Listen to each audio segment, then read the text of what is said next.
القسطاس العدل بالرومية. ويقال القسط مصدر المقسط وهو العادل، وأما القاسط فهو الجائر. وبه قال حدثنا أحمد بن أشكابة قال حدثنا محمد بن فزيل عن عمرة بن القعقاع عن أبي زرعة عن أبي هريرة رضي الله تعالى عنه قال قال النبي صلى الله عليه وسلم: كلمتان حبيبتان إلى الرحمن ثقلتان في الميزان، سبحان الله وبحمده سبحان الله العظيم.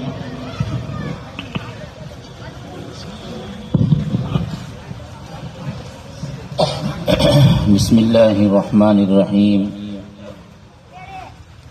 الحمد لله رب العالمين والعاقبة للمتقين، والصلاة والسلام على سيد الأنبياء والمرسلين وعلى آله وصحبه